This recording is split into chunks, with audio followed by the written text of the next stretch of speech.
Muy buenos días, hermanos. Bueno, vamos a continuar. Yo quiero que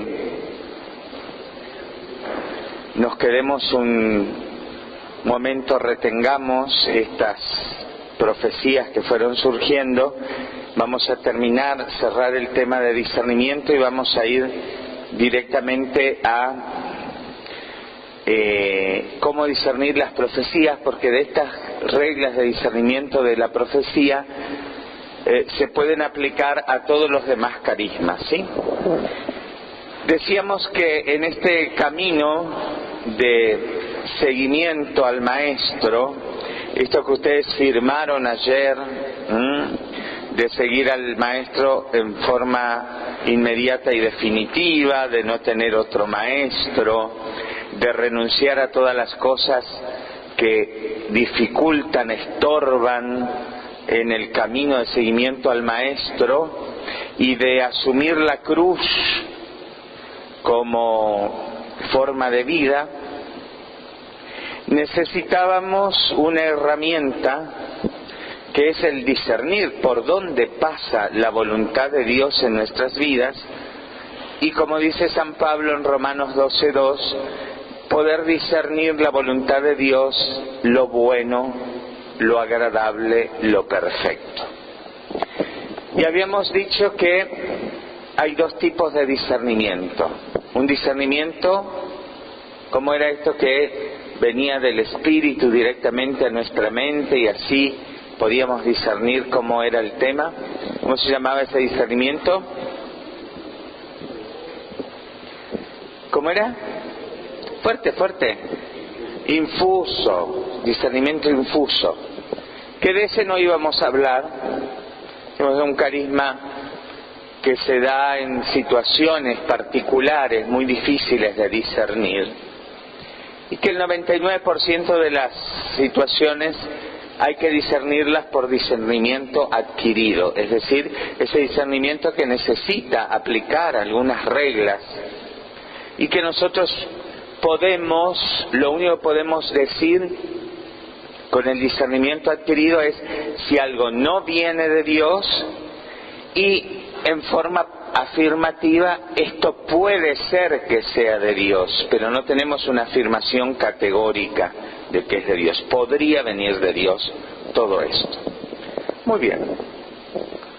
Esto es necesario. Yo lo que quiero que comprendamos es que esto no es necesario solo para la oración, para discernir la oración personal, para discernir la oración de grupo. Esto es necesario para discernir qué hacer con nuestras vidas y qué decisiones tomar para nuestras vidas, ¿sí?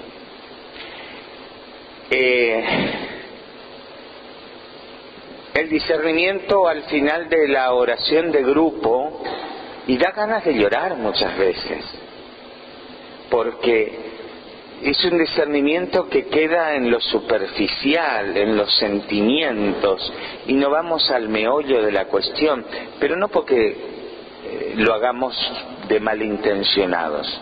Es que no sabemos discernir porque tampoco aplicamos ese discernimiento a nuestra oración personal. El Señor me dijo en oración: momento, lo que vos experimentaste en la oración, ¿era del Señor o era producto de nuestra mente? La loca de la casa es poderosa, ¿eh? La loca de la casa, le decía Santa Teresa, la imaginación. Muy bien. Y decíamos, pero ustedes me van a contar, porque para algo me gasté casi toda la tarde hablando de esto. El discernimiento adquirido tiene sus reglas. Hay 3 reglas generales. Son los 3 primeros filtros. Si la cosa pasa por esos filtros, podemos seguir haciendo discernimiento. Si la cosa no pasa por esos filtros, ya sabemos que no viene de Dios y no tiene mucho sentido discernir de dónde viene. Sí. Que no venga de Dios no quiere decir que venga del demonio. Cuando San Ignacio de Loyola en sus reglas de discernimiento habla del buen espíritu y del mal espíritu, cuando habla del mal espíritu no está hablando exclusivamente del demonio, sino también de nuestra propia invención, de nuestra propia carne, de nuestra propia naturaleza, de nuestro propio desorden interior. Muy bien, ¿cuáles eran estas reglas generales? Si algo viene de Dios, no puede, ¿qué cosa? Fuerte, fuerte. Contradecir las enseñanzas de la Iglesia, ir contra la doctrina de la Iglesia. Si algo viene de Dios, no puede ir contra, ¿qué otra cosa? Los deberes de Estado, aquellas obligaciones que yo tengo por mi estado de vida. Sean obligaciones familiares, sean deberes civiles. Yo no puedo ser buen cristiano y mal ciudadano. Yo no puedo ser, ahora que están todos los jóvenes acá en Patota, buen cristiano y mal estudiante. Yo no puedo ser buen cristiano y mal padre o madre de familia. No puedo ser buen cristiano y mal hijo, no cumplir con mis obligaciones de Estado como hijo, como padre, como esposo, como esposa. ¿Se entiende esto de los deberes de Estado? No puedo ser buen cristiano y ser un chanta en el trabajo. Son deberes de Estado. Ah, pero me pagan poco, pero bueno, pero es tu trabajo.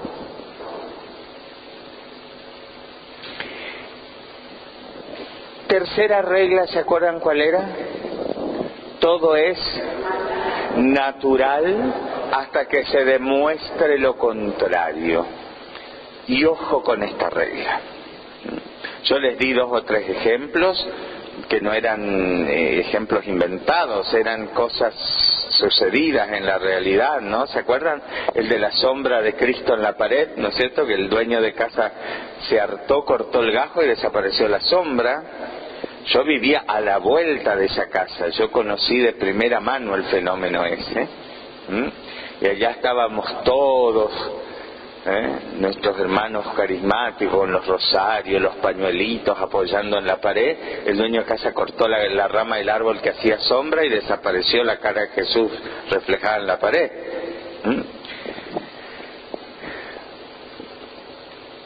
Y después veíamos un principio de discernimiento para lo que experimentamos en momentos de oración, como visitas del alma a Dios, decía Santa Catalina de Siena, doctora de la Iglesia.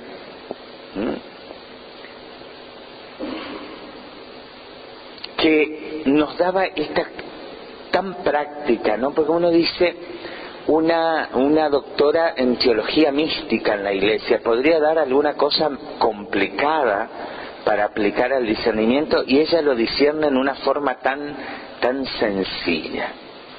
Todo lo que yo experimento en la oración, ella habla en esa imagen de visita del alma, visita de Dios al alma, ¿no? Gracias que el Señor me regala en la oración. Todo esto que yo experimento en la oración, si viene de Dios realmente y no es producto de mi mente calenturienta que inventa cosas, o del enemigo, si venía de Dios, ¿qué tenía que producir en mí? Paz duradera. Pero la santa se preguntaba, pero ¿y yo, en mi deseo, o el enemigo, por alguna causa, puede ocasionar una cierta falsa paz duradera en mí? Y dice, sí, puede causar. Yo mismo me puedo inventar una situación de paz que más o menos dure. Entonces no es suficiente la paz duradera. Y ahí rompemos en pedacitos aquel viejo y mal criterio de discernimiento que teníamos en Renovación Carismática. Si te trae paz, es de Dios. Momento, no basta. trata esto. Si esta visita al alma es de Dios, no solo tiene que traer paz duradera, tiene que despertar en mí ¿qué cosa? Hambre de virtud, es decir, deseo de practicar las virtudes, poner en práctica las virtudes. Yo ponía el ejemplo, salimos del grupo oración, ¡ay, una paz!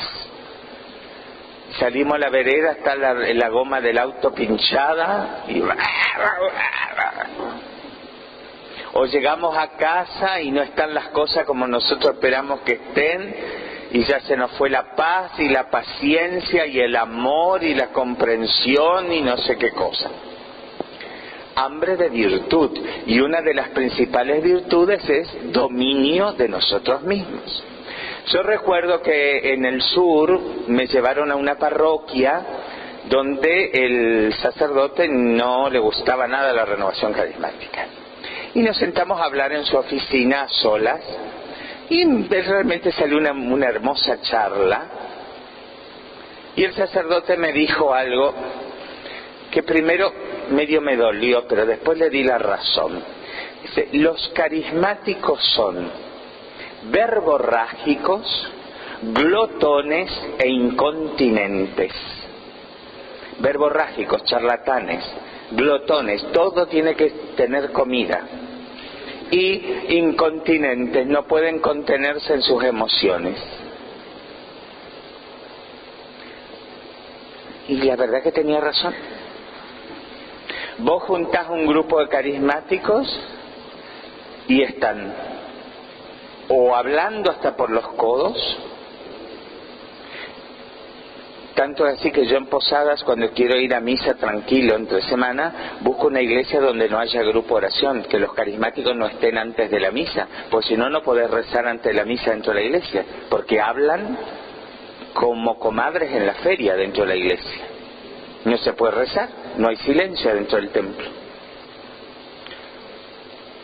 Bueno, lo de la comida y la incontinencia de las emociones. Y esto tiene que ver con una falta de ejercicio de dominio de sí mismo. Entonces, si la visita es de Dios, volvemos a la santa, acá hice un paréntesis, la santa dice tiene que haber hambre de virtud, deseo de practicar el bien. Y si la visita es de Dios, tiene que despertar en mi alma ¿qué cosa? Humildad. Humildad, que no es complejo de inferioridad. ¿Se acuerda que decíamos ayer? Estamos repasando. Uno cree que el humilde es el apocado. El apocado tiene un complejo de inferioridad. El humilde es el que da gloria a Dios por toda la obra que Dios hizo en su corazón. El ejemplo de humildad, nuestra Madre Santísima, que en el Magnificat dice: mi alma canta la grandeza del Señor y mi espíritu se alegra en Dios mi Salvador, porque ha mirado la humillación de su esclava. El Señor hizo en mí grandes cosas, su nombre es santo. Ella reconoce toda la obra de Dios en su persona y da glorias a Dios, pero reconoce los dones que Dios le ha dado, las obras que ha hecho en ella. El que tiene complejo de inferioridad no reconoce nada. Yo no soy nada, yo no puedo nada, yo no sé nada, el Señor no hizo nada en mí porque yo soy una porquería, porque no sé qué. Nada que ver. El humilde reconoce la obra de Dios en su vida y da gloria a Dios y no se la cree. Sabe que todo viene de Dios. No se la cree. Y les contaba ayer, para los que no vinieron ayer, cómo era la antigua ceremonia de la coronación del Papa, ¿no? Era una cosa pomposa, todos los reyes de Europa presentes, y en el medio de la ceremonia, cuando lo coronaban con la triple tiara y qué sé yo, salía el monaguillo de más bajo rango con una palangana se la ponía ahí a frente del Papa, le echaba paja a la palangana y le prendía fuego a la paja, y eso se apagaba todo en 2 segundos, y él mirándole a la cara al Papa le decía: sic transit gloria mundi, así pasa la gloria del mundo. Como diciendo, no te la creas, te coronaron Papa, pero no te la creas, que toda esta gloria pasa como un suspiro, como fuego de paja. Y por último decíamos, si la visita es de Dios, tiene que traer paz duradera, hambre de virtud, humildad y aumento de caridad. De caridad. Si no amo más a mi hermano, hablaré en lenguas, profetizaré, caminaré por el techo, levitaré a 3 metros del suelo, pero ahí no está Dios. Y les contaba, y allá Carlitos tiene la película, el discernimiento de San Felipe Neri con la monja esta que en los suburbios de Roma curaba la lepra. ¿Se acuerdan? Esperó horas a ser atendido, quedó por último, el Papa San Pío X le pide que vaya a discernir, y era verdad, curaba la lepra, los leprosos se curaban al instante cuando la monja les rezaba. Y San Felipe Neri, ¿se acuerdan cómo era la escena? Se acerca, dice: estoy muy cansado, hermana, esperé muchas horas, atravesé toda Roma para venir a verla, y se sienta, y dice: y me duele mucho los pies, hermana, ¿será que antes de hablar me voy a descansar un poquito y usted me ayudaría a quitarme los zapatos? ¿Y se acuerdan que le contestó la monja? Yo soy la sierva de Cristo, no tu empleada. Entonces Felipe Neri vuelve a donde está el Papa, y el Papa le dice: y su santidad dice, no puede vivir el Espíritu Santo donde habita tanta soberbia. Muy sencillo el discernimiento. Nosotros carismáticos nos hubiésemos enzarzado en una... No, pero el obró, que el carisma, que esto, que aquello... No, él miró, no puede estar el Espíritu donde hay tanta soberbia.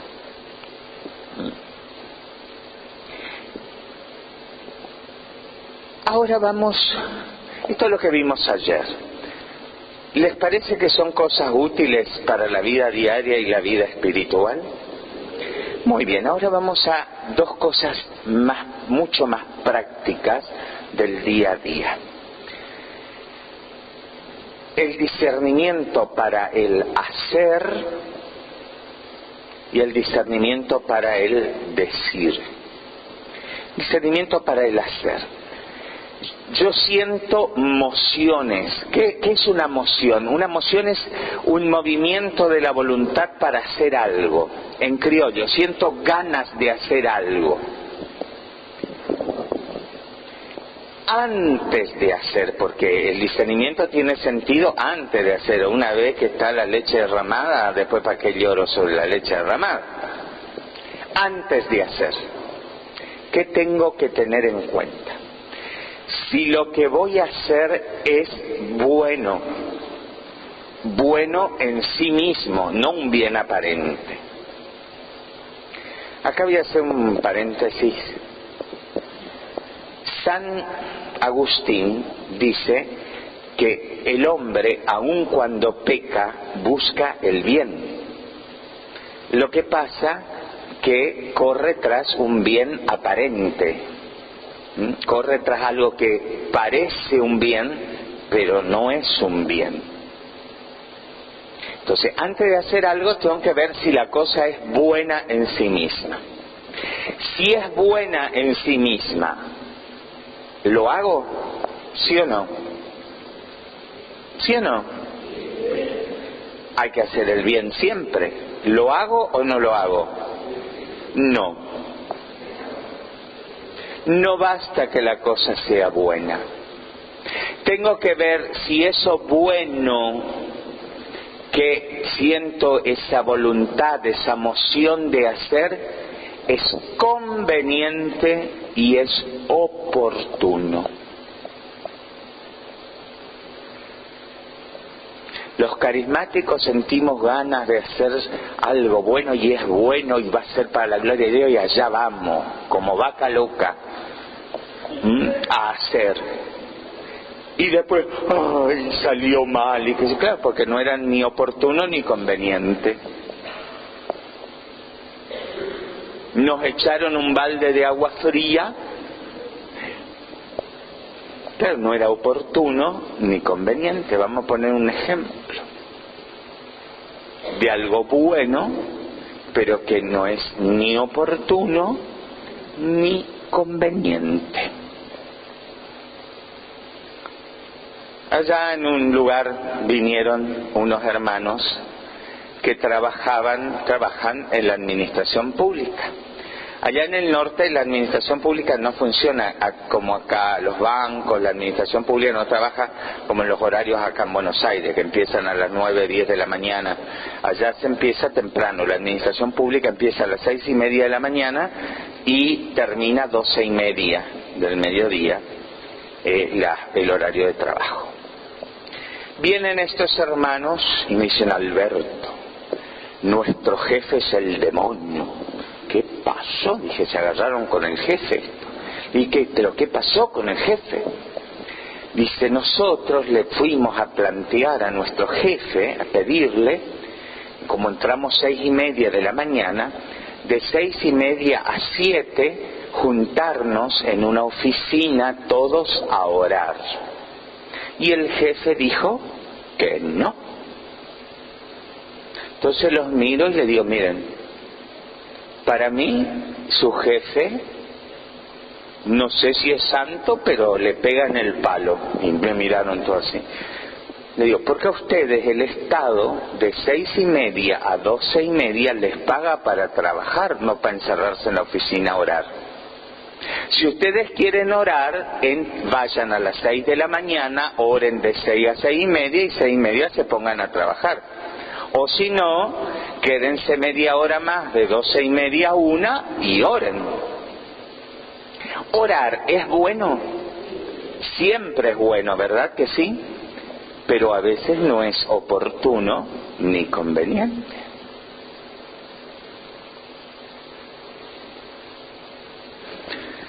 Pongo otro ejemplo más extremo. La misa del domingo, sábado a la noche, domingo, la misa de precepto, domingo y fiestas de guardar. Es un precepto que la Iglesia lo ha instituido bajo pena de pecado grave, ¿sí?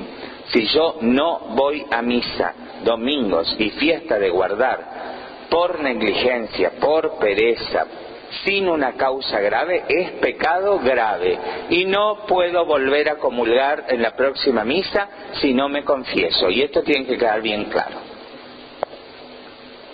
Ay, yo no sabía. Bueno, ahora lo sabes, de acá en más es pecado, porque para que sea pecado tenés que saber que es pecado. Muy bien.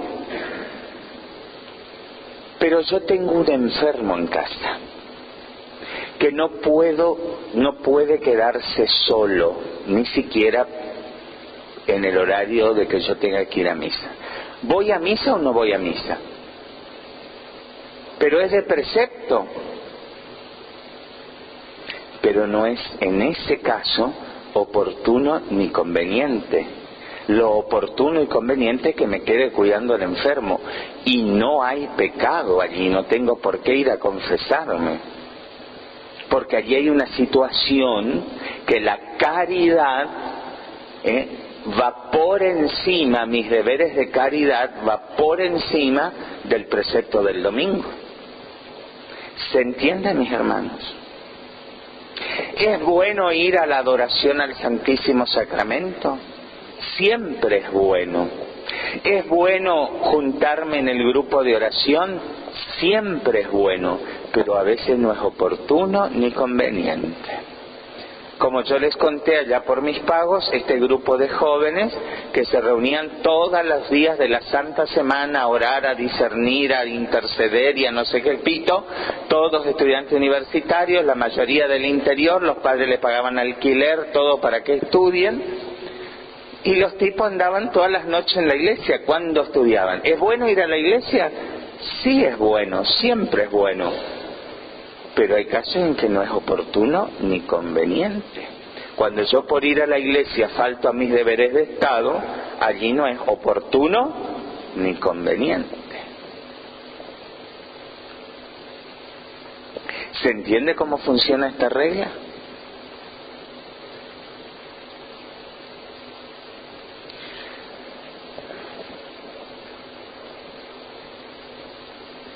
¿Es bueno orar en lenguas?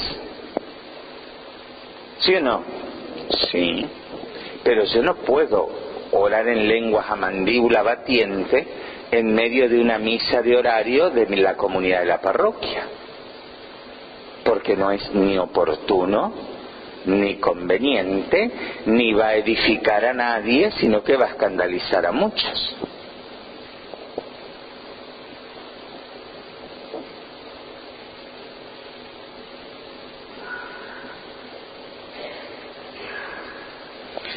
¿Se entiende cómo funciona esta reglita tan sencilla? Y esto lo aplicamos a todos los aspectos de la vida. Antes de hacer algo, ¿es bueno lo que voy a hacer? ¿Es oportuno lo que voy a hacer? ¿Es conveniente? Si alguna de estas tres cosas es no, no la hago. Y si yo estoy en duda si es bueno, ¿qué hago? Yo no sé bien si esto es bueno. ¿Hago o no hago? Por las dudas hago o no. Hay una regla de los viejos escolásticos que decía: indubio abstente, ante la duda abstenete. Si vos no estás seguro, no lo hagas. Indubio abstente, en la duda, abstenerse. Reglita práctica del decir, antes de decir las cosas, antes de decir algo. Yo le decía a mis alumnitos en la universidad, antes de abrir la boca hay que asegurarse de que la boca esté conectada al cerebro. Pero bueno, esa es mi regla, ¿no? Esta regla del discernimiento es así: antes de decir algo, tengo que ver primero si lo que voy a decir es verdad. Verdad sobre toda duda. Si a mí me consta que es verdad. No, porque yo lo que te voy a contar, Carlos, me dijo Sandra, que le contó Ana, que le comentó Cristian, que lo escuchó en la parroquia tal, que no sé quién le dijo. Yo no tengo constancia de que es verdad. Yo tengo que estar seguro que lo que voy a decir es verdad, que me consta que es verdad. Y acá voy a ser muy grosero. Hay ciertas verdades que solo yo puedo estar seguro que es verdad si estuve de cama o de colchón. ¿Me entienden, no? Hay ciertas verdades que yo solo puedo estar seguro que es verdad si hice de cama o de colchón, si no, no puedo saber si es verdad. Si es verdad, ¿lo digo? ¿Sí o no?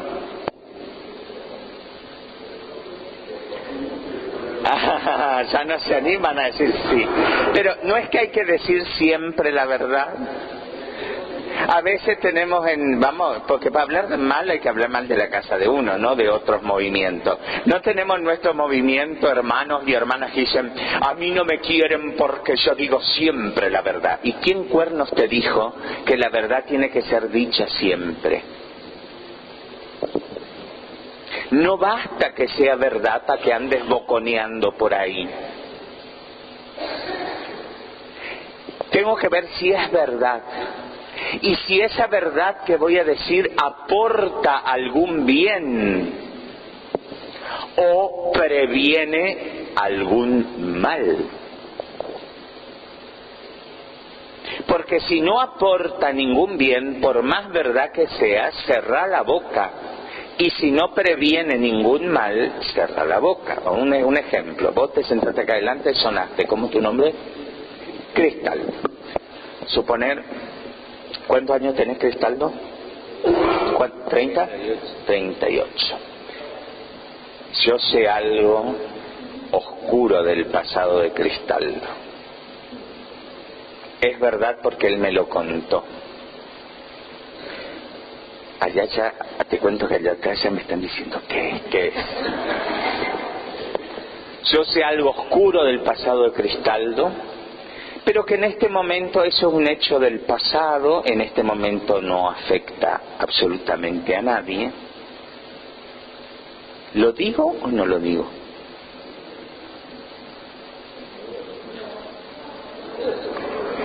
De ninguna manera lo digo. No lo puedo decir. Si yo lo dijera, y esto que yo sé del pasado de Cristaldo no tiene ninguna consecuencia en el presente, ya fue. Si yo lo digo, cometo pecado mortal, pecado grave de maledicencia. El pecado de calumnia es si yo inventara algo falso de Cristaldo, y es grave la calumnia, pero tan grave como la calumnia es la maledicencia, que yo ventile algo del pasado de mi hermano que no tiene ninguna consecuencia en la actualidad y yo lo cuento. Es verdad lo que estoy diciendo, pero no aporta ningún bien, no previene ningún mal y le quita el derecho a su buen nombre. Toda persona tiene derecho a su buena fama y buen nombre. ¿Se entiende esto? Y miren, mis hermanos, el pecado de maledicencia se ha extendido como peste en la renovación carismática. Lo hemos disfrazado porque somos tan cretinos que lo hemos disfrazado de intención de oración. Sandra, Cristaldo me contó esto y esto y esto. Yo te cuento, pero para que ores. Y la Sandra va y le dice a Darío: Alberto me contó que Cristaldo le dijo tal cosa, pero es para que ores.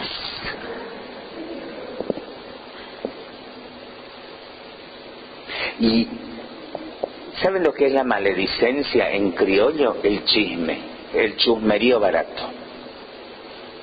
Y les cuento algo más. En el chisme peca con igual gravedad el que cuenta el chisme como el que presta el oído para escuchar el chisme.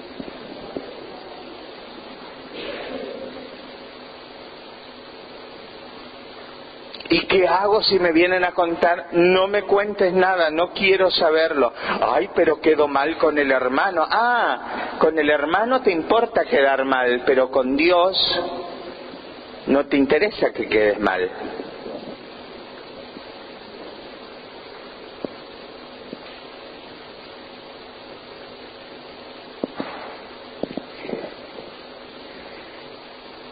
Servicios en renovación carismática delicadísimos como es el servicio de intercesión. Yo les soy sincero, a ciertos grupos de intercesión yo no les tengo la más mínima confianza de encargarles una intención para que oren.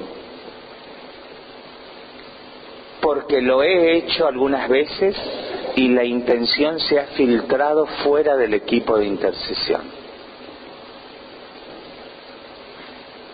Ha salido fuera del equipo de intercesión el hecho que yo pedí por el que ore.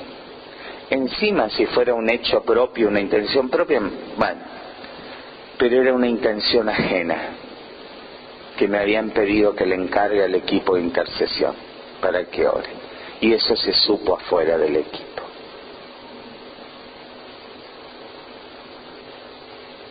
¿Era verdad el hecho? Sí, era verdad.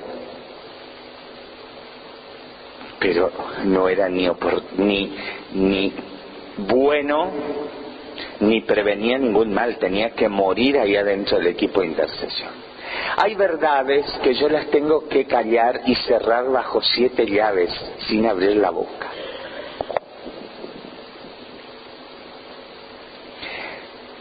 ¿Se acuerdan cuando los fariseos se enfrentaron a Jesús porque ellos comían sin lavarse las manos y qué sé yo? Y le dicen: no sean estúpidos, lo que vuelve impuro al hombre no es lo que entra por la boca del hombre, es lo que sale de adentro de la boca, es lo que nos impurifica.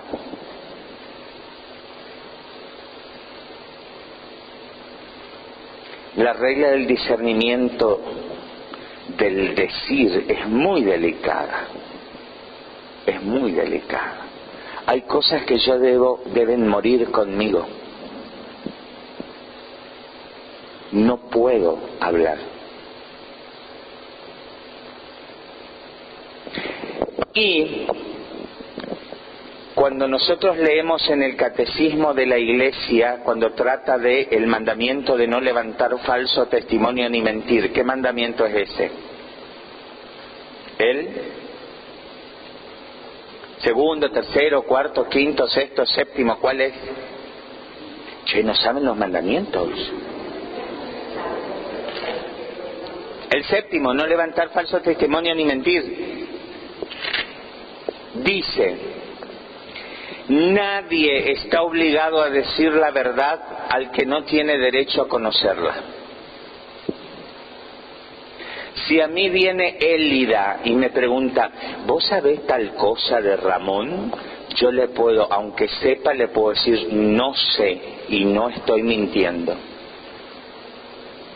Porque ella no tiene derecho a saberlo por mí, algo de mi hermano Ramón.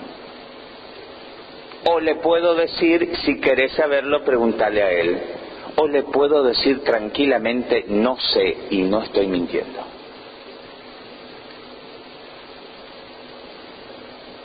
Nadie está obligado a decir la verdad a quien no tiene derecho a conocerla.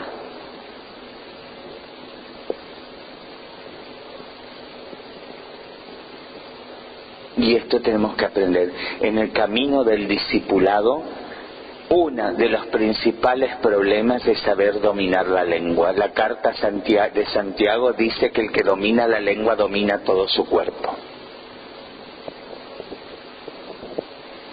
Tenía un cura viejito, que pues le daba caña con esto de los chismes, ¿no? Yo me crié en un pueblo chico, chisme grande. Decía que algunas feligresas podían comulgar desde el banco, porque estiraban la lengua y la lengua llegaba hasta la... Entonces, sentadas en el banco podían comulgar. Muy bien. ¿Se entendió esto? Y la importancia en nuestro camino de discipulado de tener claras estas reglas de discernimiento. Si nos detuviéramos a hacer un breve discernimiento antes de hacer las cosas que nos vienen a la cabeza, meteríamos mucho menos la pata, seguiríamos más fielmente al Señor Jesús, evitaríamos tantos males en nuestras comunidades que costó años construir, se destruyen en 5 minutos por una lengua traidora. ¿Leyeron el salmo ese? ¿Qué te va a dar Dios, lengua traidora? Flechas encendidas con ascuas de retama, dice. ¿Qué te va a regalar o dar Dios, lengua traidora? Flechas encendidas con ascuas de retama. Con esta lengua que alabamos al Señor y cantamos gloria a Dios, lo azotamos a Dios en el prójimo. Con la misma lengua. Con la misma lengua que decimos Abba Padre, escupimos el rostro de Cristo en mi hermano. Muy bien. Vieron que la vida y el camino del discípulo no es solo gloria a Dios y oremos. Somos discípulos de Jesús en todos los ámbitos de nuestra vida, no solo cuando estamos en la iglesia. Y ser discípulos de Jesús aquí entre nosotros que compartimos las mismas cosas es fácil. Difícil es ser de acá para afuera.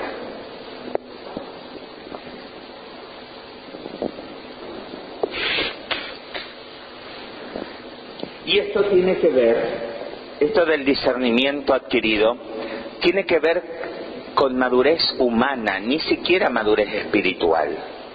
Que dicho sea de paso, no puede haber madurez espiritual sin una base mínima de madurez humana. Esto es de sentido común, estas reglas de discernimiento no son divina inspiración, es de sentido común.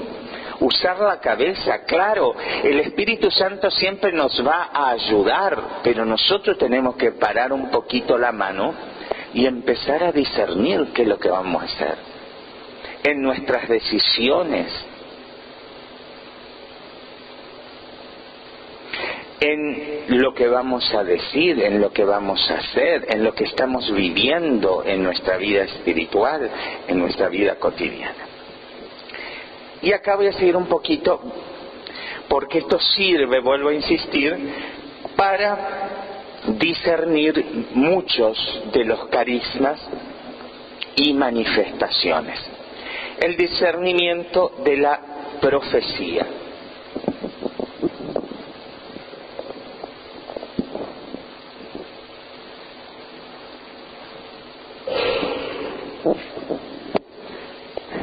Ayer veíamos las profecías, mensajes que surgen en nuestras reuniones de oración, pertenecen al grupo de las revelaciones. ¿Cómo era? ¿Se acuerdan ayer?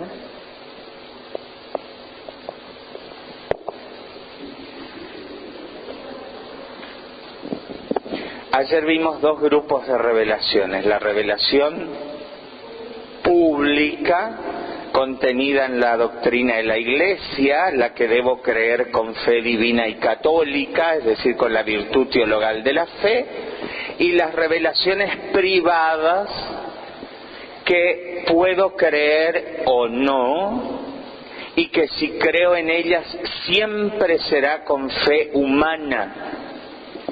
Nómbrenme algunas revelaciones privadas. El viernes celebramos una. El Sagrado Corazón, las promesas del Sagrado Corazón es revelación privada. Está bien, decir yo no creo en las revelaciones del Sagrado Corazón es medio temerario porque bueno, tiene fiesta litúrgica, la Iglesia ha promovido la devoción, sería un poco temerario decir no creo, pero es una revelación privada.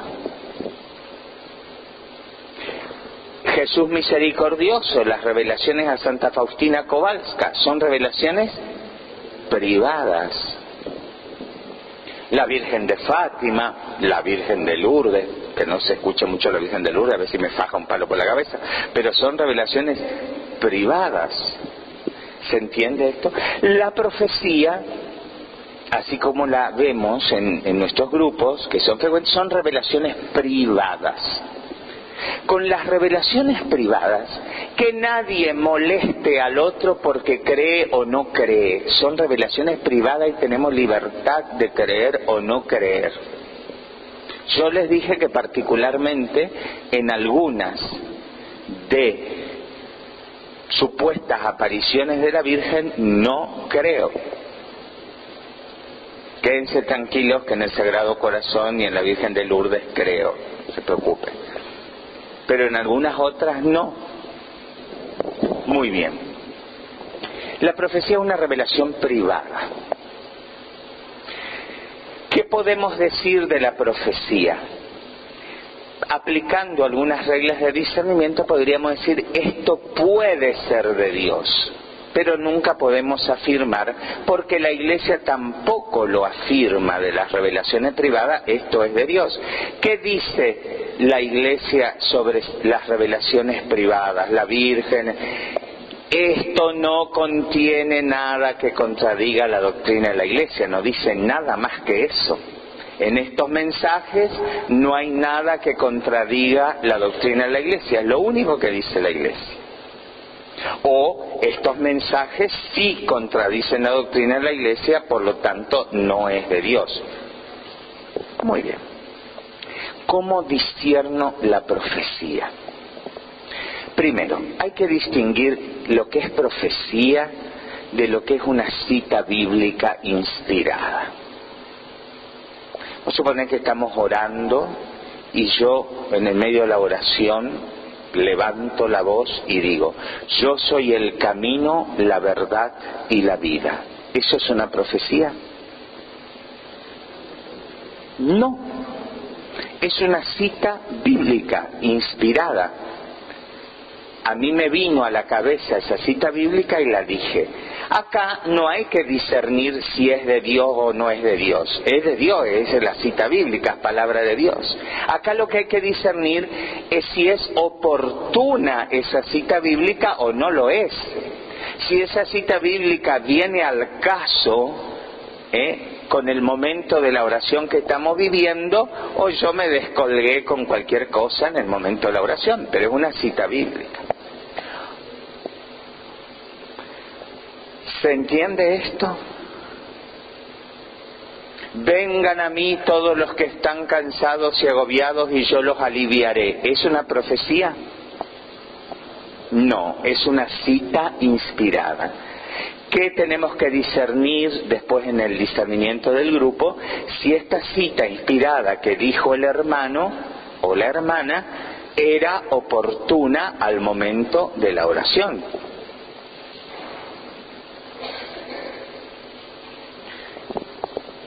Vamos a algunos de los mensajes que surgieron hoy.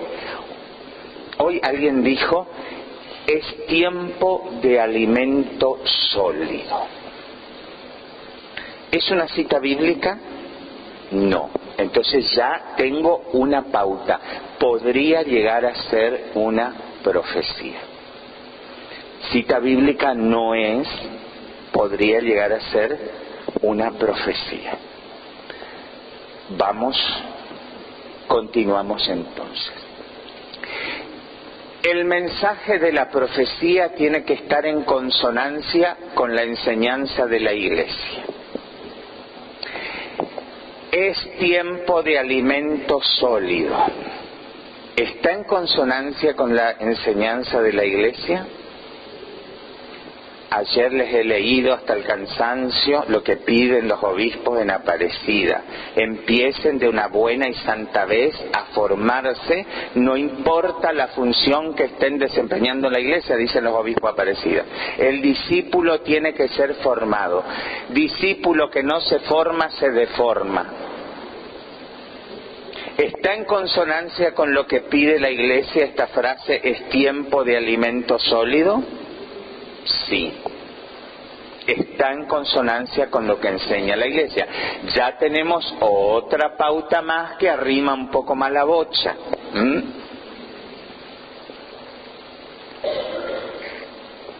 Muy bien.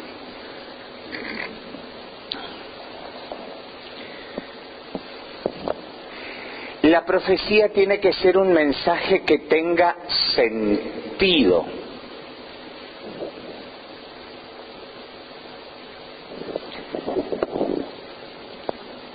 Que tenga un contenido de peso. San Pablo va a decir que la profecía debe cumplir una de estas tres funciones: anima, exhorta o corrige, o enseña. Anima, exhorta o enseña. Si no cumple una de estas tres cosas, es un buen deseo del corazón, una idea que se me cruzó por la cabeza. Vamos a suponer, estamos todos orando y yo salgo a profetizar. El Padre Dios crea 10.000 ángeles por segundo. ¿Es una profecía? ¿Enseña algo útil para la salvación? Que Dios Padre esté creando 10.000 ángeles por minuto o 9.999 ángeles y no llega a los 10.000, no me va ni me viene para la salvación, ¿sí o no? No tiene ningún sentido. Exhorta, anima,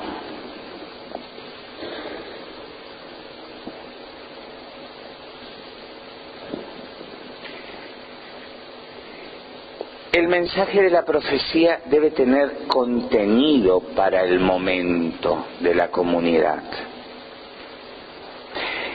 El cardenal Ratzinger, antes de ser Benedicto XVI, acuñó, siendo prefecto para la Sagrada Congregación de la Doctrina y la Fe, acuñó, que no sé si es de él, pero él la hizo famosa, una categoría para los mensajes que no tienen contenido. Dice, revelaciones vacías de contenido. Este es uno de los graves problemas que enfrentan los mensajes de la Virgen del Cerro de Salta. El arzobispo de Salta, que es el encargado de discernir el fenómeno, porque cuando hay apariciones es el obispo del lugar el encargado de discernir, clasificó los mensajes como revelaciones vacías de contenido. Ojo, yo no me estoy expidiendo porque no me corresponde, no soy el obispo de Salta sobre el tema. Yo lo que estoy diciendo es que este es un grave problema que tiene que remontar esta revelación de Salta si quiere subsanar el problema. Sus mensajes fueron clasificados como revelaciones vacías de contenido. ¿Qué es una revelación vacía de contenido? Ejemplo, ¿dónde oran ustedes? El grupo oración, ¿dónde se junta a orar? ¿En la capilla? ¿Oran ahí con el sagrario? ¿Delante del sagrario? Sí. Bueno, los que oran en la capilla, ¿quiénes oran en la capilla? Se juntan a orar en la capilla, delante del sagrario, ¿sí? Delante del Santísimo, sí, ahí con el sagrario, muy bien. Y aparece en la profecía, yo estoy entre ustedes. ¿Es una profecía?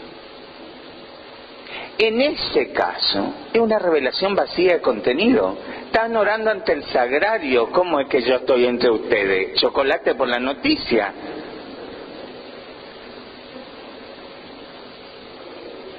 O al final en el discernimiento. Ay, el Señor estaba acá con nosotros. Y claro, paparulo, estaba ahí en el sagrario constantemente entre nosotros. ¿Qué me venía a contar?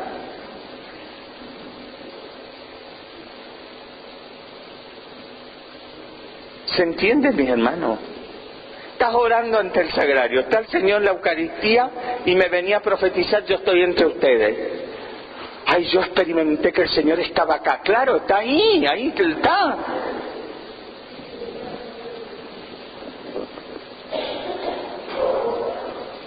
Ahora, una cosa u otra cosa distinta, la comunidad está media bajoneada, la comunidad está media achanchada, está ahí, estamos orando allí delante del Señor, y el Señor nos dice en la profecía, ánimo, no los abandonaré, fuerzas, levántense.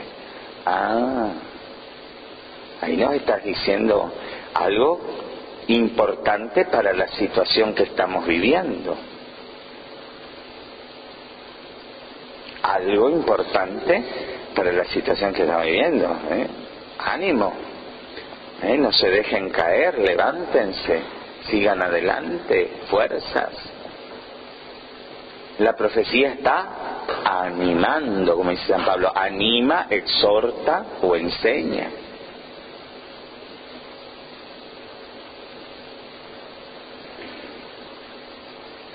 O por ahí puede salir otra profecía. ¿por qué corren tras otros dioses? Ahí está exhortando.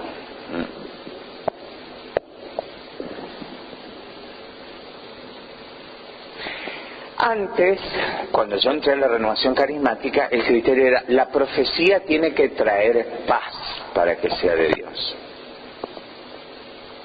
Error de discernimiento.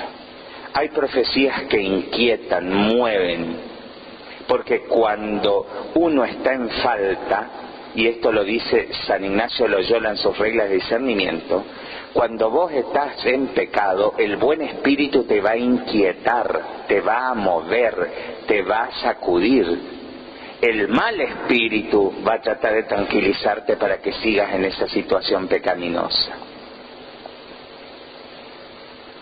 ¿Ustedes creen que los fariseos quedaron en paz cuando le profetizaron raza de víboras? ¿Quién les enseñó a escapar del castigo?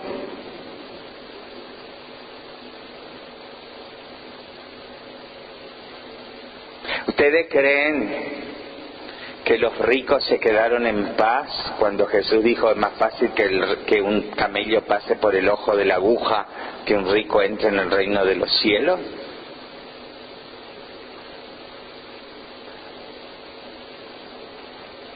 La profecía a veces sacude, inquieta, no te deja dormir 2 o 3 noches, porque el Señor te está sacudiendo para sacarte del estado donde estás.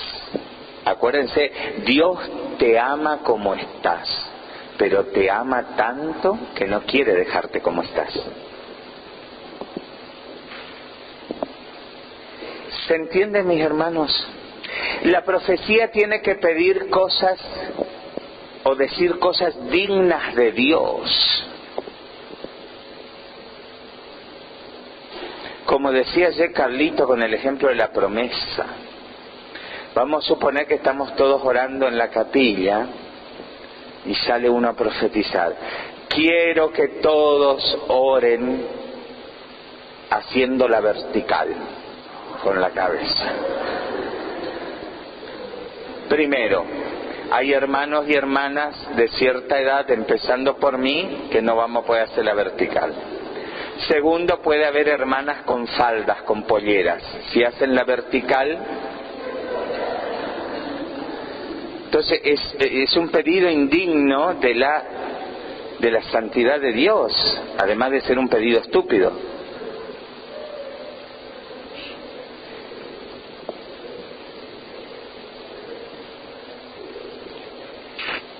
Volvemos a la profecía concreta. Es tiempo de alimento sólido. El mensaje tiene un contenido. ¿Qué es? Es una enseñanza, anima, exhorta. Este mensaje, ¿cómo lo tomaríamos? Bueno, discernan ustedes, pues fue para ustedes la profecía. Yo de acá me voy. Si el Señor les dijo algo, es para ustedes. Es una exhortación, o sea, déjense de tomar leche, empiecen a tratar de comer algo más. Muy bien, exhorta. ¿Esa exhortación está conforme a la doctrina y a lo que pide la Iglesia? Está. Muy bien. ¿Pide algo digno de Dios?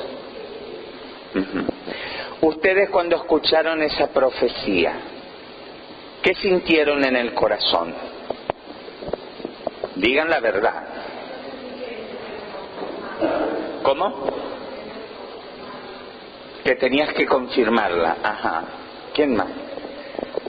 No escucho nada. A ver, fuerte. No entendí nada. ¿Qué sintieron ustedes cuando escucharon este mensaje? Es tiempo de alimento sólido.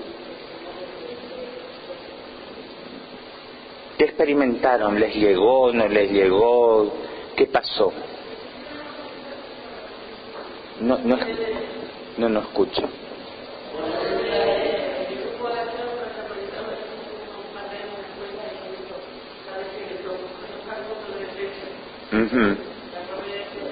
Ujú. Muy bien. Ujú. Muy bien. Con todo esto que estamos discerniendo, ¿qué podemos decir de este mensaje?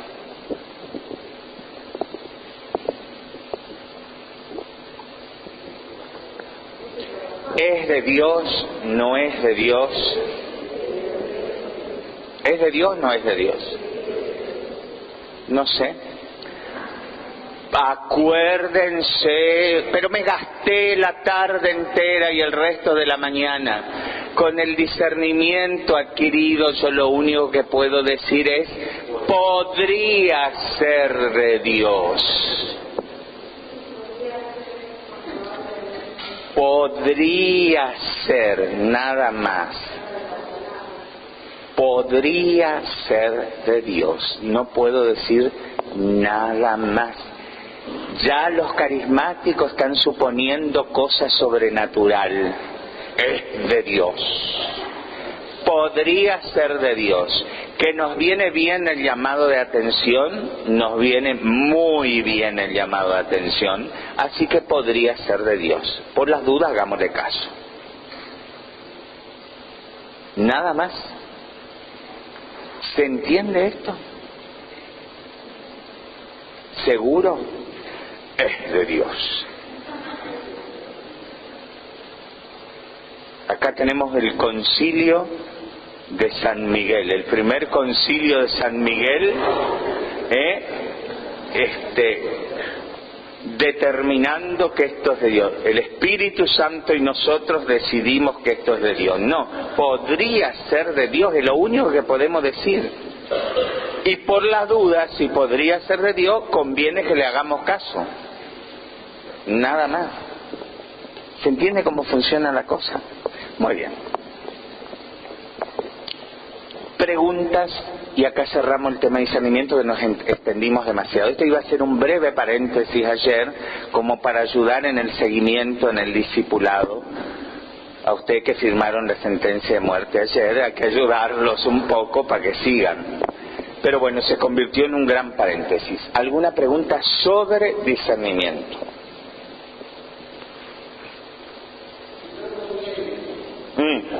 ¿Cómo? Ajá. Ajá. Muy bien. A ver, ¿sos una persona que ya hace rato que viene al grupo o recién empezás? Un mes. Miren, y esto para los servidores del grupo oración.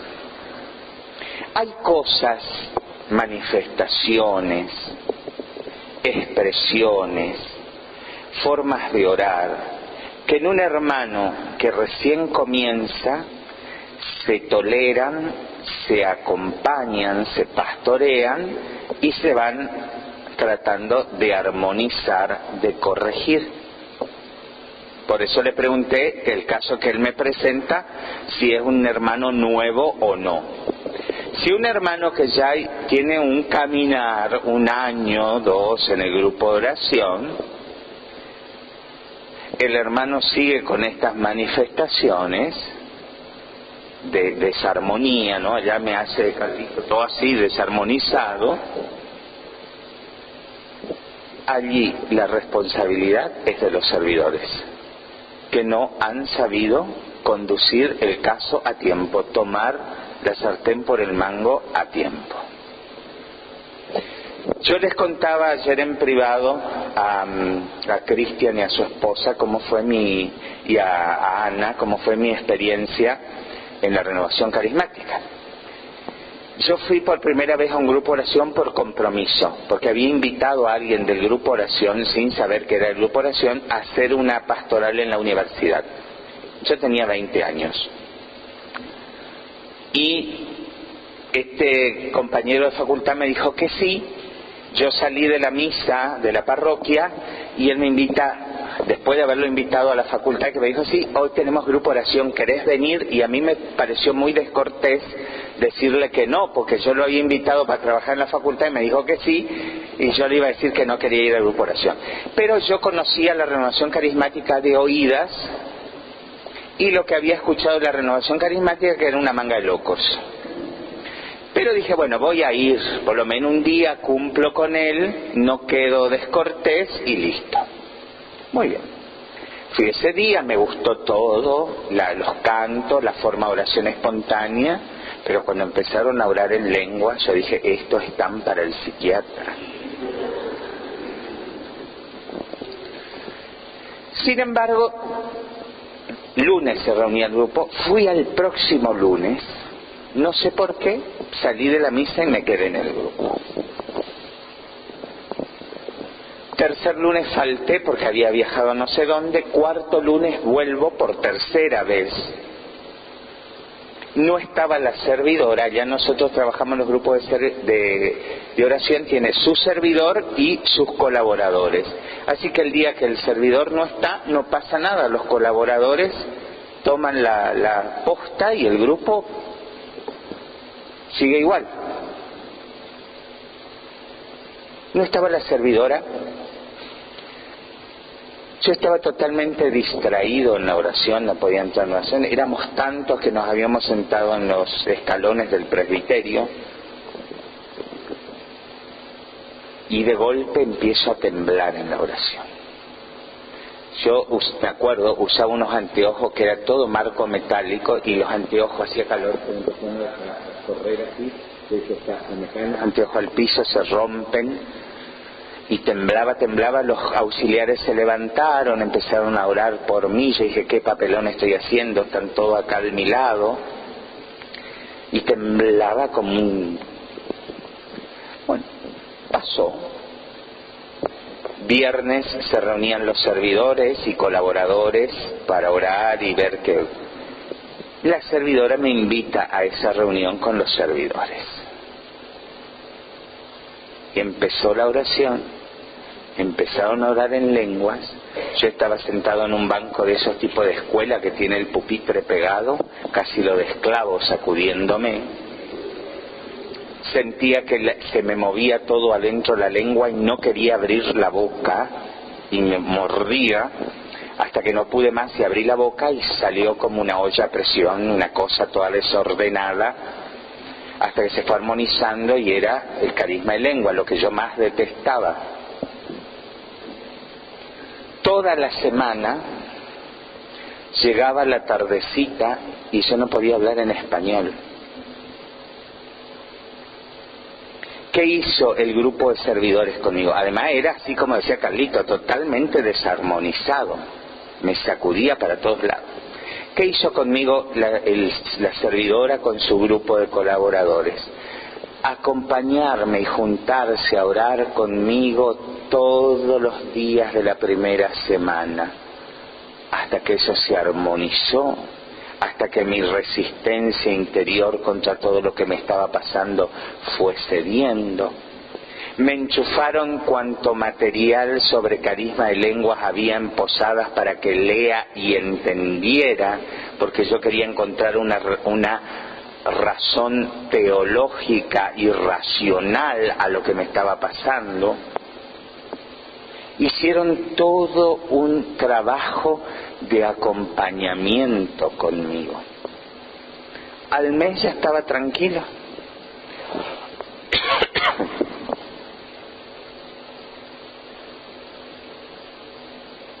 Por eso digo, y era un grupo donde florecían los carismas. ¿Por qué? Porque los servidores y el equipo de servicio se encargaban de fomentar la aparición y el recto uso de los carismas.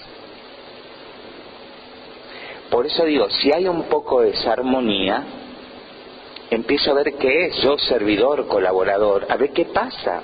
Puede ser una cuestión de desarmonía interior, heridas interiores. Puede ser que el otro está recibiendo un carisma y como yo no entendía, ni quería, ni nada, y era un conflicto interior, porque yo a la noche, mientras oraba estaba todo lindo. Después a la noche cuando volvía a mi casa y me acostaba, decía, yo estoy quedando loco, mañana me voy al psiquiatra. Era todo un conflicto interior para mí. ¿Qué me pasa? Encima tenía un amigo, muy amigo mío, que detestaba a los carismáticos y me preguntaba, ¿y qué te pasó? Y yo le contaba lo que me pasó y más leña me metía al fuego. Dice, vos te estás quedando loco.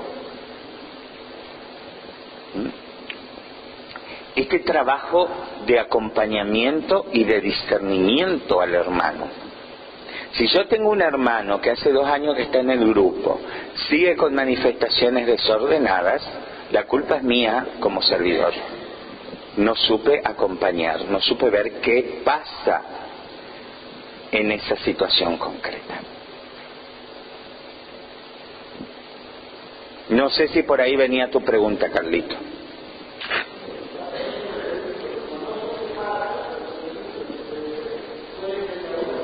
Puede ser. Miren, 99% de los casos no es diabólico.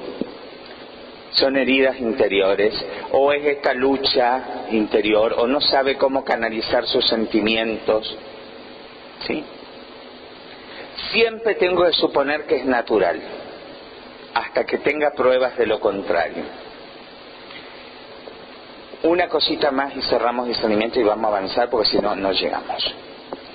¿Cómo discierno otro de los carismas problemáticos? El descanso en el espíritu. Tenemos un hermano, una hermana que en la oración descansa 5 veces en la misma noche de oración. Y ahí empezamos, que es psicológico, que no sé qué, que no sé cuánto. Miren, con el descanso en el espíritu, la única forma práctica de discernimiento es esto. ¿Cómo era la vida de mi hermano? ¿Sí? Empezó a tener estos descansos en el espíritu. Hay cambio en su vida, se está ordenando su vida, está armonizándose, está solucionando situaciones inconclusas en su vida, está mejorando su forma de relacionarse en su vida, con su familia, con su entorno. Hay un camino progresivo, podrá ser lento o no, pero progresivo de conversión. No, sí, que descanse 50 veces si quiere. ¿Qué me importa si es psicológico, si es del espíritu? Él empezó a hacer un camino de cambio en su vida. El problema es cuando descansa 50 veces en el momento de oración y no hay ningún cambio en la vida. Entonces ahí sí me tengo que entrar a ocupar. Allá por mi tierra, a Dios gracias, se les pasó la locura, discernían así el descanso del espíritu. Si caía para atrás, era de Dios, pero si caía para adelante, no. Entonces yo les preguntaba, ¿y esa gente que se derrite como un helado, que cae así para abajo y vos no lo podés ni agarrar? ¿No es ni de Dios ni del diablo? ¿Qué es? Lo importante es, para discernir los carismas, la forma más segura es ver los frutos. Por los frutos los conoceréis. Yo tengo el carisma de profetizar, pero divido a toda la comunidad con ese carisma. El fruto, yo tengo el carisma de descanso, pero hago cada zafarrancho cada vez que descanso, que desarmonizo a todo el mundo. En mi vida no hay frutos concretos. Sí.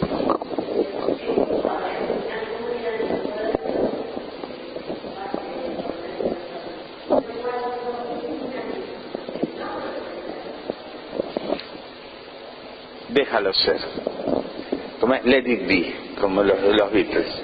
¿Qué voy a hacer yo en una asamblea de una misa multitudinaria? Cayó y trato de que acomodarlo un poco y listo. Yo no tengo el seguimiento de ese caso. ¿Sí? Estamos hablando de una comunidad de oración donde yo conozco a la persona y la puedo acompañar. En una asamblea, miren, a ver, en estos casos así de situación masiva, de misas de sanación y qué sé yo, De última, el Dios que se encargue y se ocupe del alma de ese cristiano, yo haré lo mejor que pueda, pero no tengo elementos para un discernimiento adquirido, porque el discernimiento adquirido requiere tiempo, y yo ahí tengo gente que no conozco, que no tengo pautas para discernir. Lo mejor que puedo hacer es no prejuzgar, déjalo ser. Déjalo ser. Sí.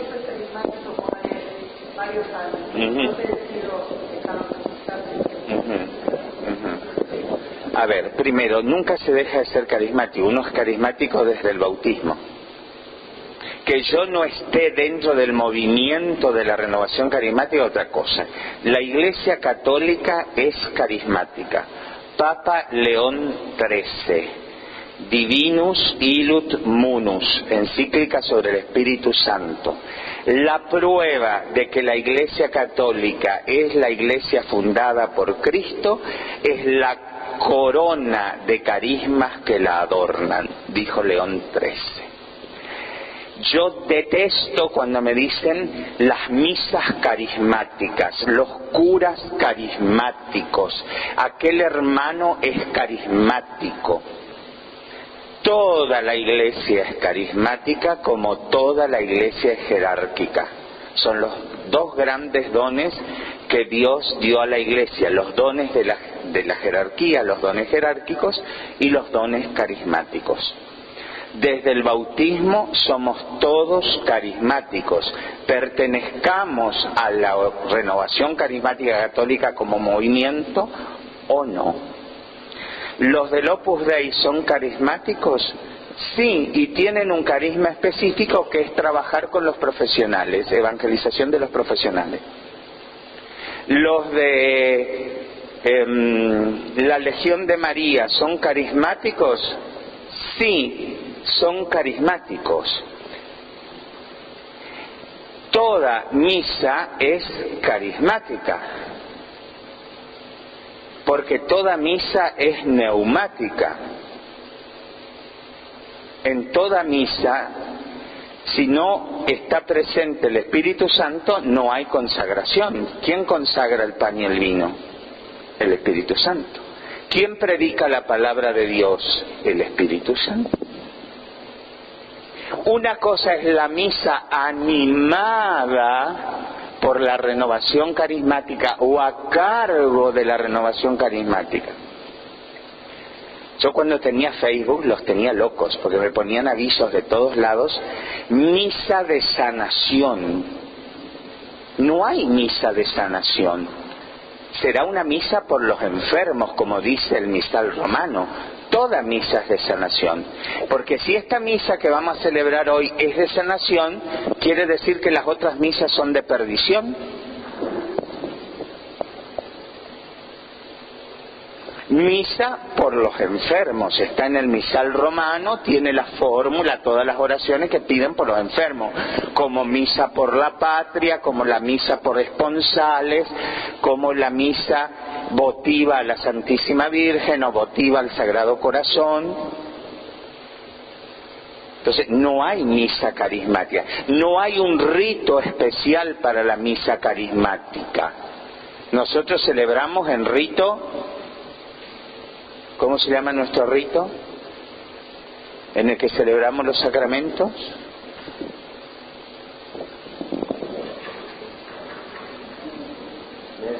Igual como los orientales. Nosotros somos católicos de rito romano, no somos los únicos católicos. Hay católicos de rito bizantino, como les conté que hay en mi provincia, y son tan católicos como nosotros, o más católicos que nosotros. Nosotros somos de rito romano. ¿En qué rito celebramos la misa? En rito romano. Que la renovación carismática le agrega chirimbolos a la misa, que algunos chirimbolos son antilitúrgicos, es otra cosa.